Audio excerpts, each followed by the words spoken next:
When I stepped into that kitchen, the air was thick with the smell of burnt toast and humiliation. My daughter stood at the sink, wrists red and cracked, while 8 of her in-laws barked orders from the living room like customers at a diner. One laughed when she dropped a plate. Another called her sweet help. My name is Evelyn Harwood. I am 69 years old, and I spent my life savings to buy my daughter a home, only to watch her become the maid inside it. But what they didn't know was, before I continue, tell me where you're watching from. And hit like and subscribe if you've ever been betrayed by family, the kind of betrayal that hides behind polite smiles and Sunday manners. Because what happened in that house wasn't just disrespect. It was war disguised as hospitality. The first time I realized my daughter was disappearing, it wasn't in that kitchen, it was years earlier, in a house that didn't belong to her either. Clara was 39 when she finally left her first husband. 18 years of marriage to a man who never raised his voice, but somehow made silence feel like a weapon. His name was Peter. To outsiders, he was stable, responsible, the kind of man mothers wished for their daughters. Inside that house, though, he ruled with indifference. His punishments weren't bruises, they were weeks of quiet contempt. Meals eaten without a glance. Days where he'd act as if she didn't exist. I remember one Christmas vividly. Clara had baked all-night gingerbread cookies, pumpkin pie, even a ham she glazed with honey and cloves. The house smelled like cinnamon and warmth. She wrapped his gift herself, a leather wallet embossed with his initials. When he opened it, she wrapped his gift herself, then handed her a rectangular box. Inside was a vacuum cleaner hose. "It's an upgrade," he said. "You said the suction wasn't good last time." He wasn't joking. I saw her smile, thin and forced, and I swallowed my anger with my wine. That night, she called me after midnight, whispering from the laundry room. "Maybe he didn't mean it that way," she said, voice trembling. I wanted to tell her the truth, that he absolutely meant it that way, but instead I said, "Sleep. Honey, we'll talk tomorrow." I didn't know it back then. But that moment would come back to haunt both of us. When she finally filed for divorce, Peter made sure to gut her on the way out. He took the house, the car, even her bakery equipment, claiming everything was joint marital property. She came to my apartment in Savannah with 2 suitcases and a look I hadn't seen since she was a little girl who'd lost her cat. For months, she barely spoke. She'd sit on my couch watching old cooking shows, holding a mug of cold coffee she never drank. At the time, I was still working part-time in the finance department at Memorial Hospital. My knees hurt, and my eyes strained after long hours in front of the computer. But I kept clocking in because of her. I'd spent decades balancing other people's budgets, but never imagined my own retirement fund would be used to rebuild my child's life from ashes. I had $45,000 saved, every cent earned through overtime, skipped vacations, and thrift store coats. It wasn't much, but it was supposed to keep me afloat when my body could no longer keep up with fluorescent lights and numbers. And thrift store coats. I found myself staring at a real estate listing one humid June afternoon. A small farmhouse on the outskirts of Savannah. White siding, 3 bedrooms, 2 acres of land, a wraparound porch, and an old fig tree near the fence. The asking price was $52,000. I'd have to take a small loan to cover the rest. I remember sitting in the bank office, air conditioning humming Too Cold against my arms. The loan officer explaining interest rates while I stared at the photo of that fig tree. "You're sure about this?" he asked. "At your age, you should be thinking about security." I smiled politely. "I am," I said, "just not mine." When I handed Clara the keys, her face crumpled. "Mom," she whispered, clutching them like something sacred. "It's really mine." "Yours," I said, hugging her tight. "Yours and no one else's." We spent the first week scrubbing the walls, painting the kitchen pale yellow, and replacing the rusty faucet. I remember her laughter when the new faucet splashed us both. For the first time in years, she looked alive. I planted herbs along the porch, and together we planted that fig tree in the backyard. The soil was stubborn and clay-heavy, but she dug anyway, sweat streaking down her temple. "Think it'll survive?" she asked. "If we water it," I said, "and if we don't let anyone cut it down." For a while, life was peaceful. I'd visit every weekend, bring her fresh groceries, and sit on the porch watching her bake small batches of pies to sell to neighbors. There was something healing in those quiet afternoons, the smell of butter and sugar, the hum of crickets, the golden light filtering through the fig leaves. Then came Martin Green. She met him at a hardware store in town. Her kitchen faucet had started leaking again, and he offered to help fix it. He was polite, with the kind of southern charm that makes you lower your guard, and he offered to help fix it. "I can have it sealed up in no time," he'd told her. She called me afterward, sounding giddy. "He's different, Mom," she said. "He listens. He even asked what kind of frosting I like." I wanted to believe her. God knows she deserved good things. The first time I met him, he was friendly. Attentive, too attentive. Maybe. But it was the way his phone kept buzzing during dinner that unsettled me. Every few minutes, he'd glance down and smile. Once, I caught the caller ID reflected in his glass. "Mom." He excused himself from the table to take the call, saying, "Yes, I know. Mom, no.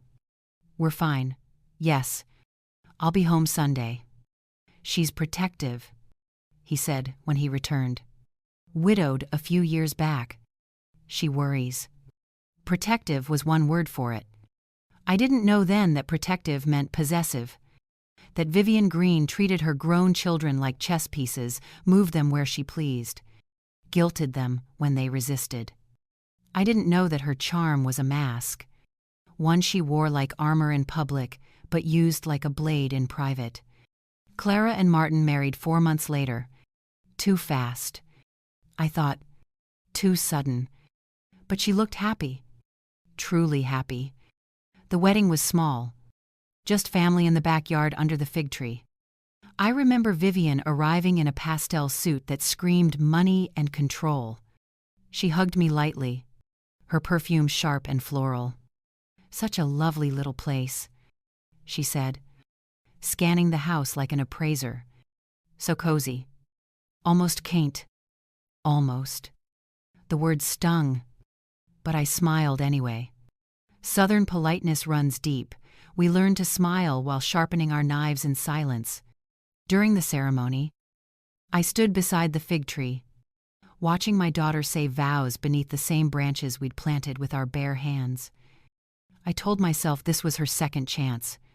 That maybe, just maybe, she'd finally found peace. I didn't know it then. But peace was already leaving the room quietly, on kitten heels and pearls right behind Vivian Green. The first cracks appeared not even 6 months after the wedding. At first, they were small things invisible to anyone who didn't know my daughter like I did. A change in her tone when she talked about Martin's family. A longer pause before she picked up my calls.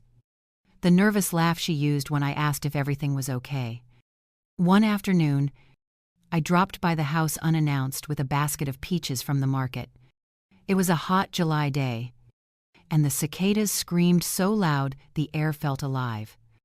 I expected to find Clara in the kitchen, covered in flour like usual.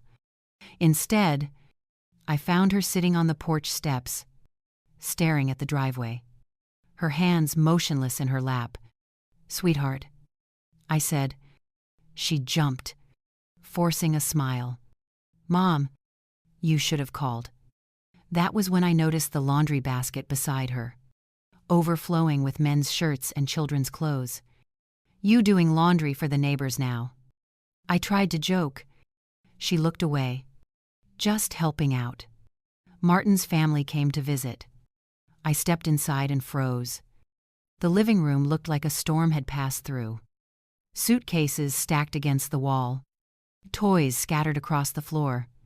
The faint smell of fried food lingering in the air. Voices came from the kitchen, laughter. Clinking plates. Someone shouting, "Laura, sorry." "Clara, where's the sugar?" There was Vivian's voice, too calm. Commanding. "These eggs are cold. Darling, could you make some fresh ones? You know how Martin likes them." I stood in the doorway for a full minute, watching my daughter move around like a shadow, quiet, mechanical. My blood ran cold. That woman had turned my daughter into hired help in her own home. I bit my tongue and didn't explode, not yet. I left the basket of peaches on the counter and drove home with my hands shaking on the steering wheel. That night, I sat up until 2 a.m., drafting a text to Clara that I never sent. "Are you okay?" I typed, "Are you okay?" because I knew if I asked, she'd lie. "I'm fine, Mom." She always did. 2 weeks later, she came to visit me. I noticed the raw skin around her wrists, the kind of red marks you get when your hands are always wet. Always busy. She covered them quickly when she caught me looking. "How's everyone?" I asked casually. "Oh, you know," she said. "Lively." She laughed. But it sounded hollow. I wanted to grab her hand, tell her to stop pretending, to get out while she could. But she wasn't ready to hear it. Survivors of control never are. You can't pull someone from quicksand if they're still convincing themselves it's just mud. I didn't know it back then. But Martin's mother had been slowly tightening her grip. It started with a few days' visit when her landlord supposedly raised the rent. Then came the sisters Amber and Carla, each with their excuses. One was between leases. The other needed a break from city stress. Soon after, the brother Derek arrived with his wife and 2 kids. Suddenly, the house wasn't a home anymore. It was a boarding house run by my daughter. Martin, of course, said nothing. "They're just family," he told her. "They'll leave soon." But they didn't. They never do when they find comfort in someone else's kindness. One night, Clara called me whispering from the bathroom. I could hear muffled laughter through the door, Vivian's voice leading the chorus. "Mom," Clara whispered. "They took the master bedroom." I thought I'd misheard. "What?" Vivian said her back hurts on the guest bed. So I let her and Martin stay in mine for a few days. But then Amber moved into the other room, and now I'm on the couch. I gripped the phone so hard my knuckles whitened. "Sweetheart, that's not okay. That's your house." "I know," she said quietly. "But she's his mother. And I don't want to start trouble." There it was, the same sentence I had once said to my mother-in-law decades ago, when she told me I cooked too northern for a southern table. The same tone of quiet surrender. The same fear of being labeled ungrateful. I'd sworn my daughter would never inherit that fear. And yet, here it was alive, blooming again through her. The next few weeks, I started noticing changes in Clara's voice on the phone. She sounded smaller.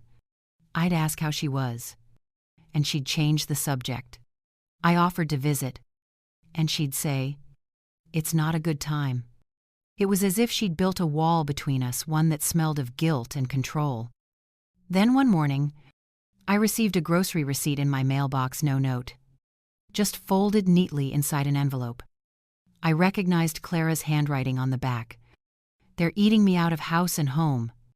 $800. Groceries for 8 people." I felt my chest tighten until breathing hurt. That was the day I decided to stop waiting for her to ask for help. I drove out to the property the next Saturday. I remember the road long, winding through the pine trees, the air thick with heat. When I pulled up, I saw a minivan and 2 sedans parked on the gravel. The yard was littered with toys. A half-burned barbecue grill sat abandoned near the porch.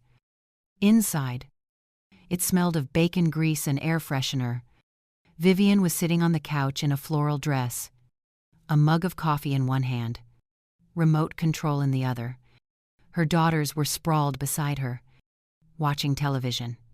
No one noticed me at first. Then Vivian looked up and smiled, that slow, syrupy kind of smile that hides a sting. "Evelyn, what a surprise," she said, as if I'd walked into her house. "We didn't know you were coming today." I said nothing for a moment. My eyes landed on my daughter at the sink, scrubbing dishes. Her back was turned, but I saw her shoulders trembling slightly, like she was trying not to cry. "It's my property," I said finally, like she was trying not to cry. "I can come whenever I want." Still smiling. "Oh, of course. Though technically it belongs to your daughter and my son now, doesn't it? Married life means what's hers is his." Her voice was soft, but the venom underneath could have stripped paint off the walls.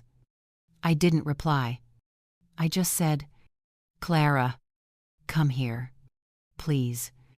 But my daughter didn't move.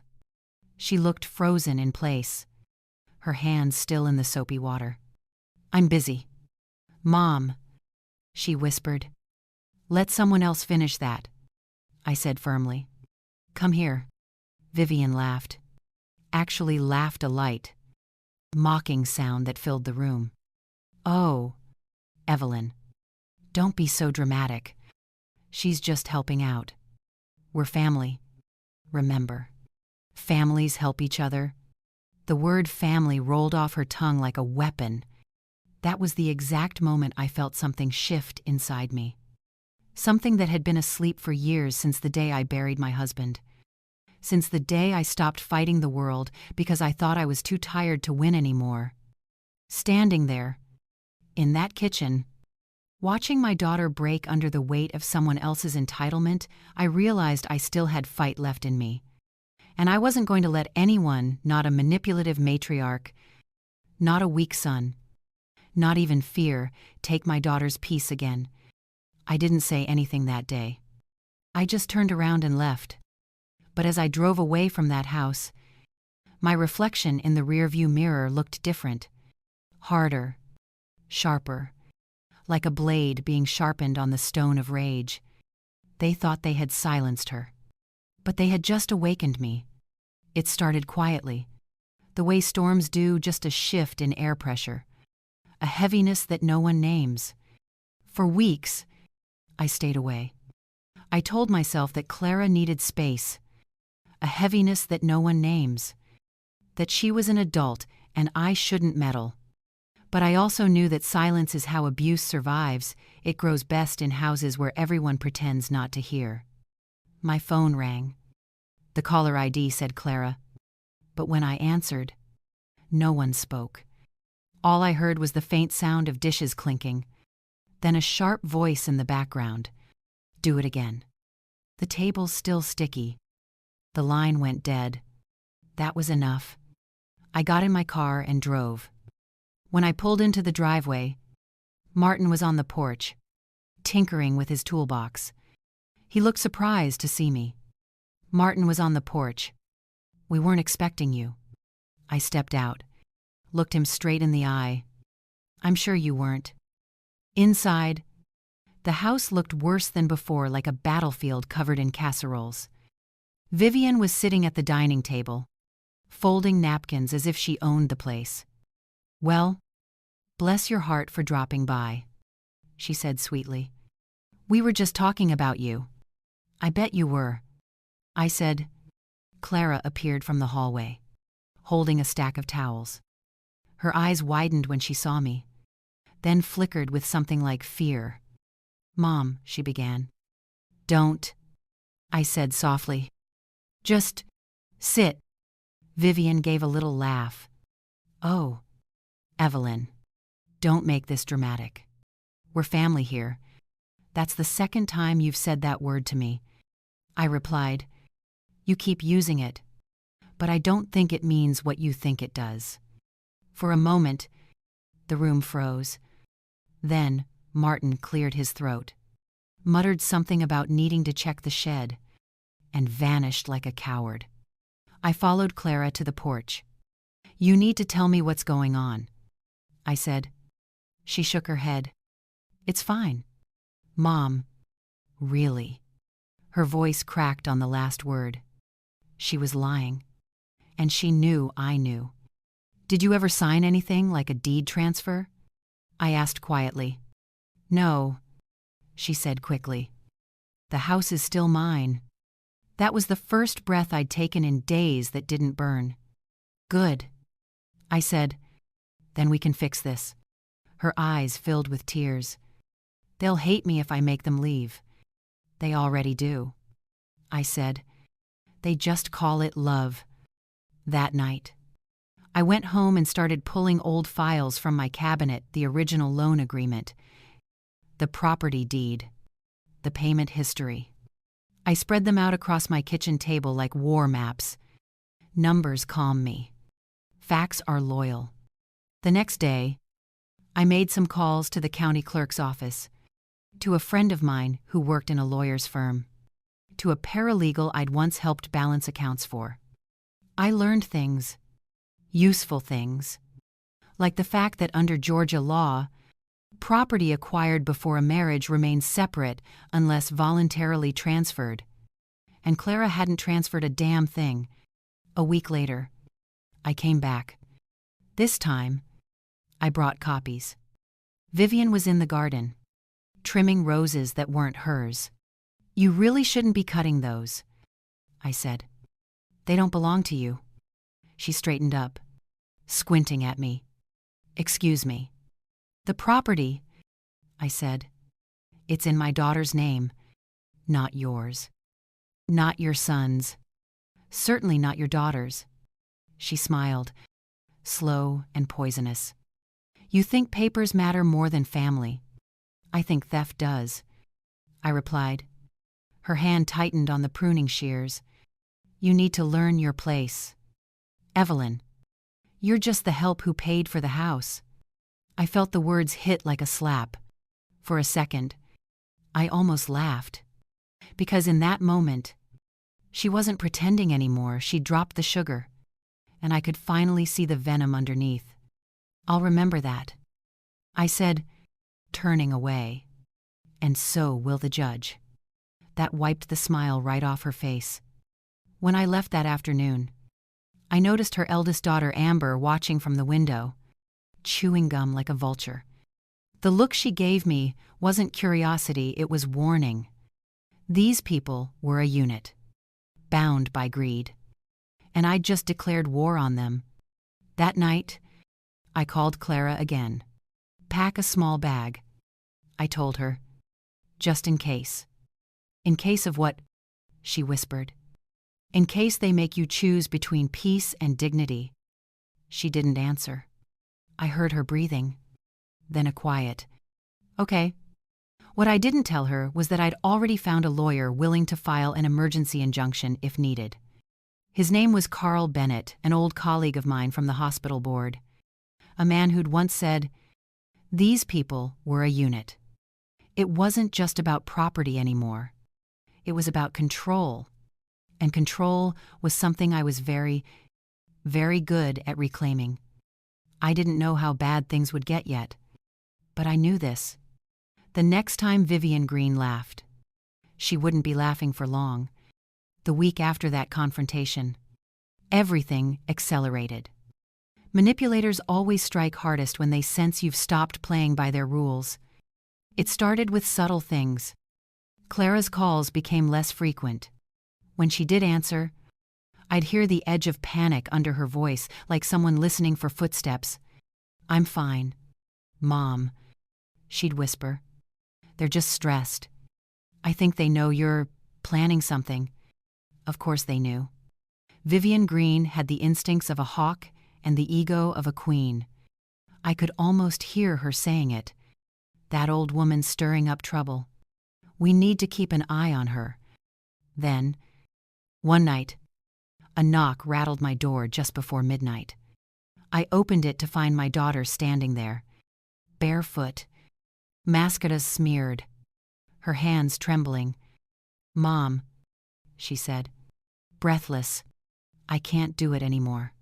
Her voice cracked, and everything inside me snapped.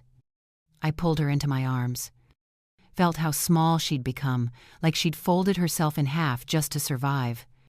"What happened?" "She called me a parasite," she whispered. "Said I was living off their generosity. Said you bought that house just to control me."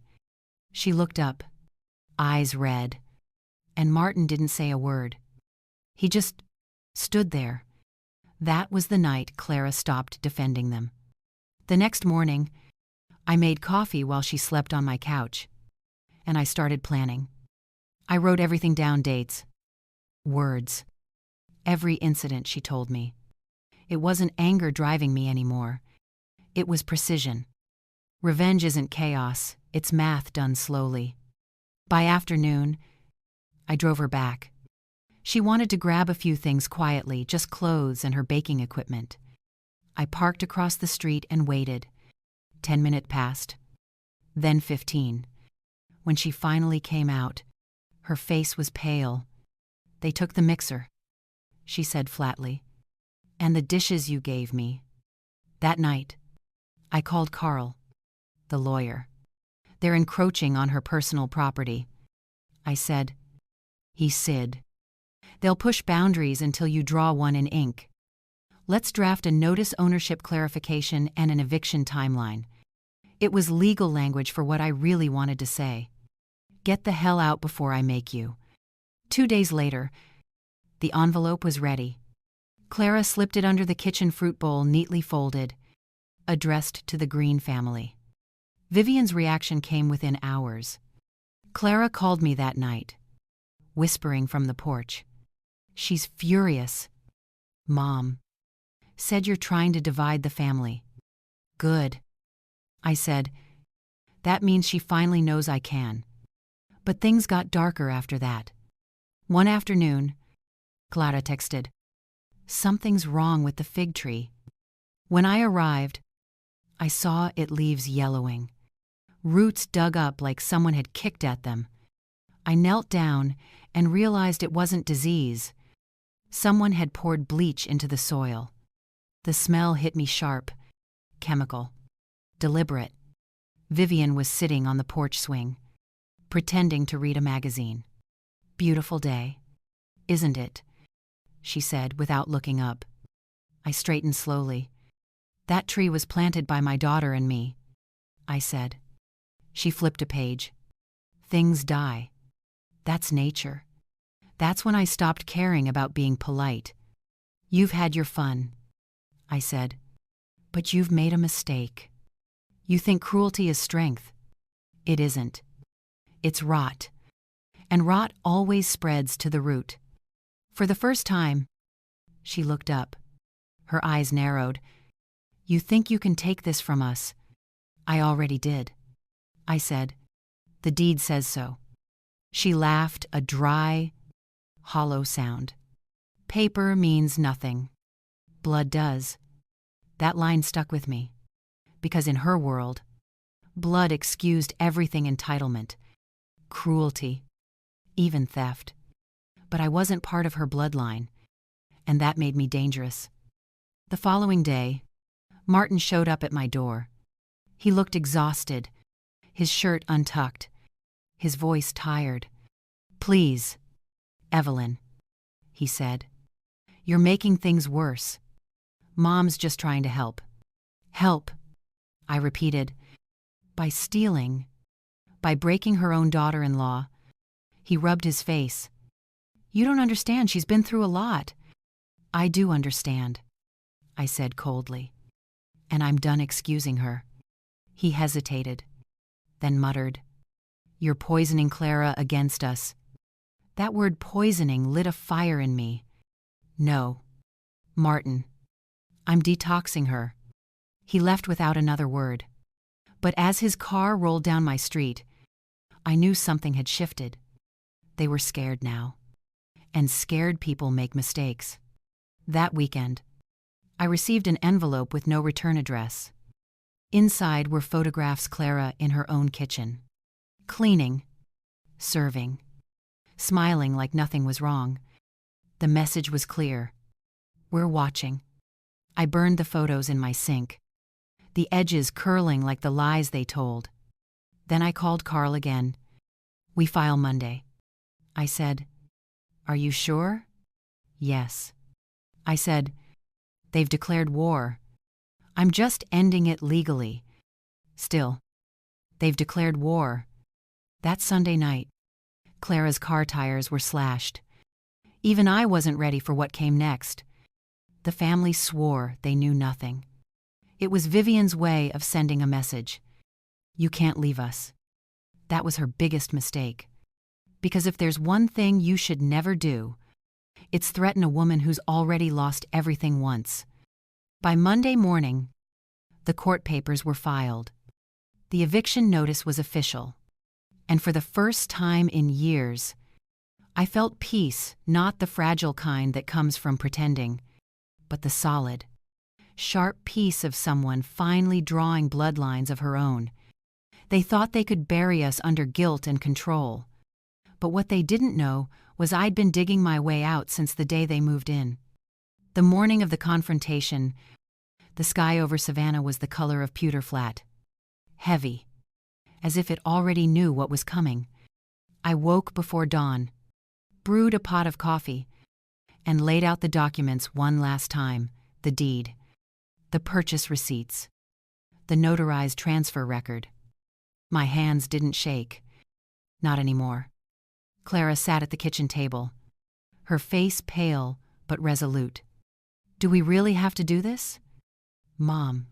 I looked at her, my daughter, who had spent months apologizing for her own suffering. We don't have to. I said, we get to. At exactly 9:00 a.m. I parked in front of the house I had once dreamed she'd bake bread in.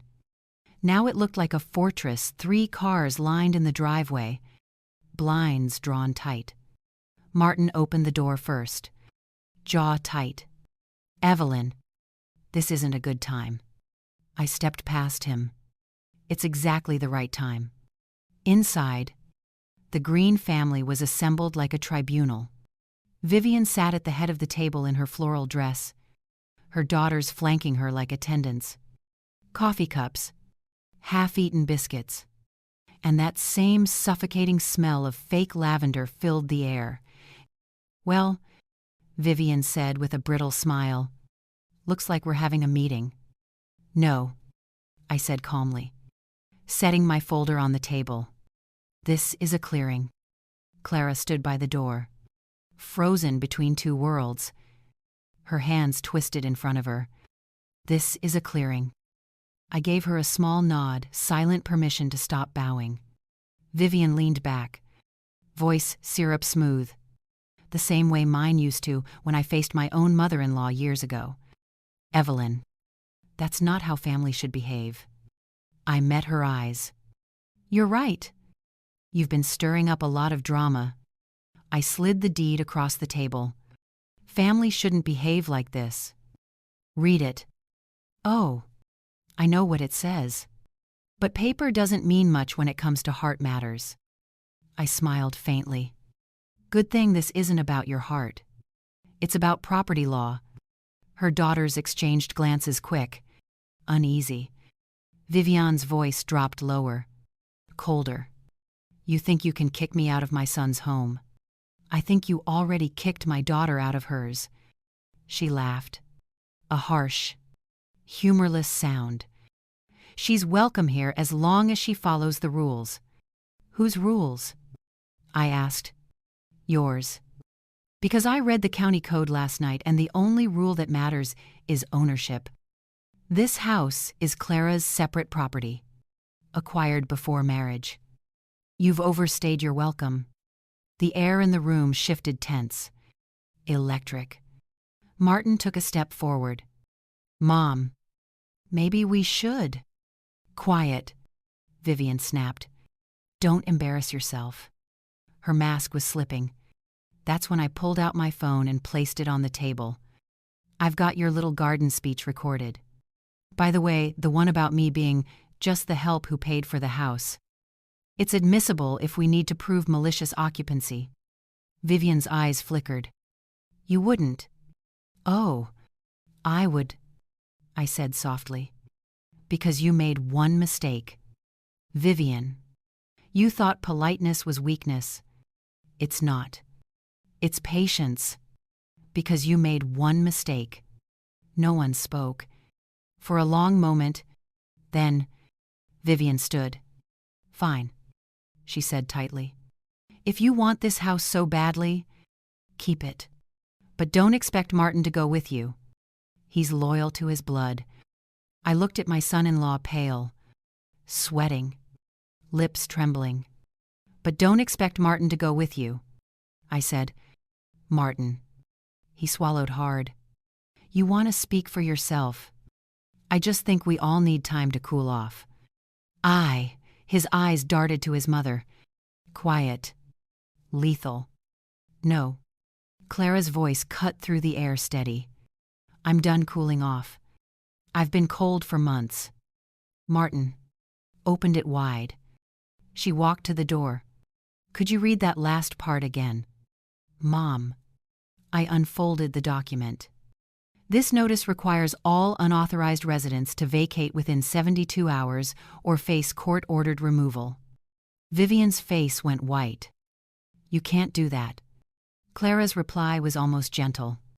Watch me. Outside. Thunder rolled in the distance low. Distant. Like a drumbeat. The whole house seemed to hold its breath. Vivian's daughters began gathering their things, muttering curses under their breath. Derek appeared in the hallway, holding his car keys. Even Silent George, came out from the den. Looked at me.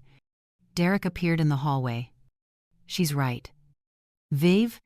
He said softly. It's not ours. Vivian spun on him. Don't you dare take her side. It's not ours. I'm not. Looked at me. I'm taking the truths. It was the first honest sentence I'd heard in that house. Vivian stood there trembling, clutching her pearls as if they could save her. Then she looked at me, eyes burning. You think you've won, don't you? I picked up my folder, straightened it neatly. No, I said. I picked up my folder. I just stopped losing. We stared at each other across that kitchen table, two widows from the same generation, molded by different kinds of pride. And for the first time, she saw me not as an intruder, but as her equal. The realization cut her deeper than anything I could have said. Clara stepped beside me, her hand brushing mine. Let's go, she whispered. We walked out together, down the steps, past the cracked fig tree that somehow still had one green leaf clinging to its branch. Behind us, the door slammed. Rain started to fall sudden, fierce, washing the dust off the porch, the air, the weight of months. I looked up and felt something unclench inside me. The Green family could laugh, shout, and rewrite the story however they wanted. But the truth was already written in ink, in law, and in the quiet defiance of a mother who refused to let history repeat itself. They thought I came for revenge. But really, I came for redemption, hers, and mine. And as the storm broke over Savannah, I realized that sometimes justice doesn't come with applause. It comes with silence and the sound of a front door closing for the last time. The rain didn't stop for 2 whole days. It washed everything: the porch, the sidewalk, the hollow sound of their laughter that used to echo through Clara's walls. When it finally cleared, the house felt different, quieter, like it could breathe again. Clara and I spent the morning cleaning, scrubbing, folding, reclaiming. Every wiped countertop felt like an exorcism. When she found the old fig branch cracked near the roots, she started to cry. "I can fix it," she whispered, pressing it back into the soil. "You don't have to," I said. "It'll grow if it wants to." By noon, the moving trucks were gone. Vivian and her daughters had cleared out early, leaving behind perfume-stained towels, chipped china, and a single earring on the dresser, a symbol of vanity, or maybe defeat. I thought that was the end, until the letter arrived. No return address, no stamp. Just my name, Evelyn Harwood, written in Vivian's sharp cursive. Inside, one sentence: "Enjoy your victory. But remember, the deed doesn't protect you from family." I read it twice. Then I smiled, folded it neatly, and slid it into my ledger. Evidence, not emotion. Because people like Vivian always think revenge means fire and noise. But real revenge, the kind that lasts, is quiet. It's knowing you've taken back your peace, while your enemies spend every night wondering when the next knock will come. Later that evening, George called. His voice was low, careful. "She's not taking it well," he said, blaming everyone but herself. Said she might call her attorney. "Let her." I said, "It'll save me the postage." He chuckled softly, a sad sound. "You remind me of her. You know, the difference is, you use your strength for something that matters." After we hung up, I walked outside. The sky had turned a warm gold, the kind that only comes after a storm. Clara was on the porch swing, sipping tea. For the first time in months, her hands weren't trembling. "Do you think she'll come back?" she asked. "Probably," I said. "People like her always do. They circle the ruins, pretending they still own them." She smiled faintly. "And what will you do if she does?" I looked at the driveway at the spot where the family's cars used to sit, now empty and clean. "I'll be ready," I said, because what they didn't know was I'd already started another file, labeled, indexed, and waiting. Not out of fear, out of principle. Because some battles don't end in court, they just go quiet until the next storm rolls in. If you've ever felt like the outsider in your own family, you know that silence can cut deeper than words. Sometimes, the people who smile at your table are the same ones pulling your chair away. But strength isn't about shouting louder, it's about standing still when everyone expects you to fall. So, tell me, have you ever been betrayed by someone who called you family? Leave a comment and share your story. And don't forget to hit like and subscribe, because this story isn't over. There's always another storm coming.